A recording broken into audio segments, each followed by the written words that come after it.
News में आपका स्वागत है। मैं हूं पूजा वर्मा। बिहार में विधानसभा चुनाव होने हैं और चुनाव के तारीखों का ऐलान भी हो चुका है।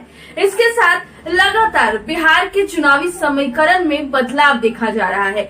चिराग पासवान ने जहां एक तरफ एनडीए गठबंधन को छोड़ दिया है और अब बस लोजपा और भाजपा की सरकार को लेकर वो लगातार बिहार में आगे बढ़ रहे हैं। उन्होंने बातें साफ कर दी हैं कि वो अब नीतीश कुमार के खिलाफ बिहार में अपने 143 प्रत्याशियों को चुनावी मैदान में उतारेंगे।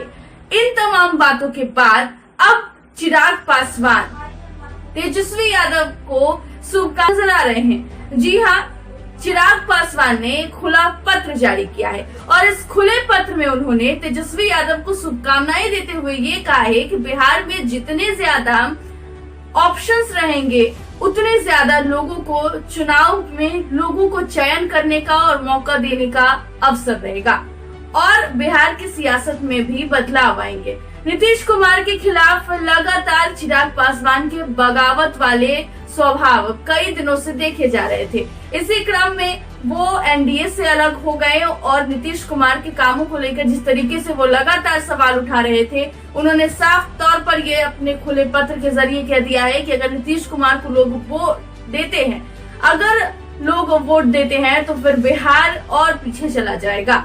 उन्होंने साफ तौर पर यह कहा है कि वो बिहार फर्स्ट और बिहारी फर्स्ट के अपने इस नारे को बुलंद करेंगे इस चुनाव में और बिहार को नंबर 1 बनाने का काम करेंगे।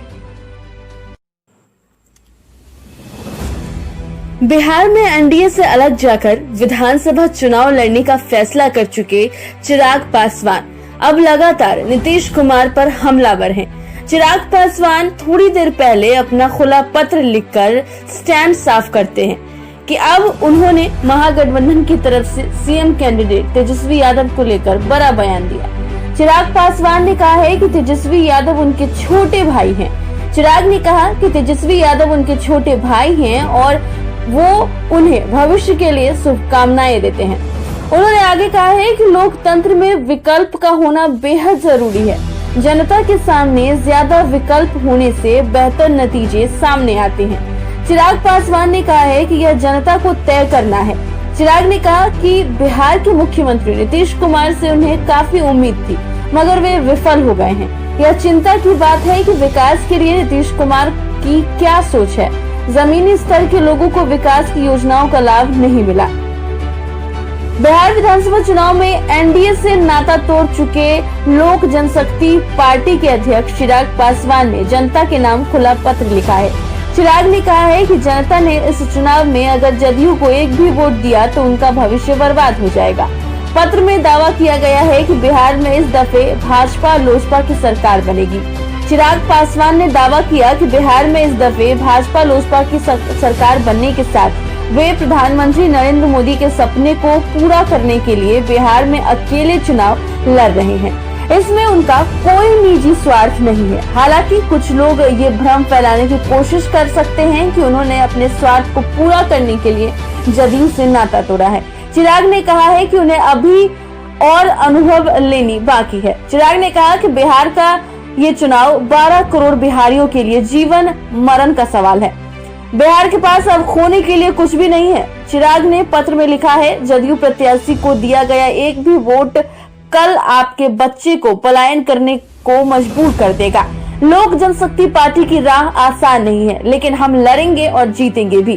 राज पिछले 3 दशकों से मेरे बिहार और बिहारियों की भी आसान नहीं रही, तो हमारी कैसे आसान होगी। दरअसल चिराग पासवान लगातार नीतीश कुमार के खिलाफ थे। उसके बाद उन्होंने अहम बैठक कर ये घोषणा कर दी कि वो अब एनडीए के साथ नहीं है, उनका नाता सिर्फ और सिर्फ भाजपा के साथ है और इसी को लेकर वो बिहार में चुनाव भी लड़ने वाले हैं। लेकिन अब ये देखना होगा कि नीतीश कुमार जिस तरीके से अपने प्रत्याशियों को उतारेंगे और उसके एवज में एलजेपी भी अपने प्रत्याशियों को उतारेगा, वहीं महागठबंधन भी अपने प्रत्याशियों को उतारने वाला है और घटक दल भी अपने प्रत्याशियों को उतारने वाले हैं। कई बिहार में पार्टियां हैं इस बार। प्रिया पुष्पम चौधरी भी हैं, पप्पू यादव भी हैं। सभी पार्टियां अपने अपने प्रत्याशियों को चुनावी मैदान में उतारने वाली है। इस बार की चुनाव सबसे अहम होगी और कई पार्टियां हैं टूटने और जुड़ने के बाद कई समीकरण बदले हैं और इस समीकरण को बदलते हुए अंदाज में देखना काफी ज्यादा महत्वपूर्ण हो जाता है। चुनाव के नतीजे आएंगे तो जनता ने किसको चुना है ये काफी अहम हो जाएगा। हालांकि अभी नतीजे आने में काफी वक्त है, लेकिन इस बीच लगातार सियासत जो है वो बदलती जा रही है।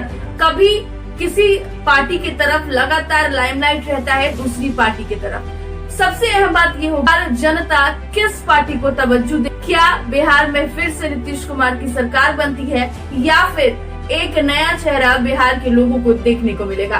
फिलहाल के लिए इतना ही। ऐसी तमाम खबरों के लिए स्ट्रीट बस के YouTube चैनल को सब्सक्राइब कर लें और बेल आइकन दबाना ना भूलें। नमस्कार।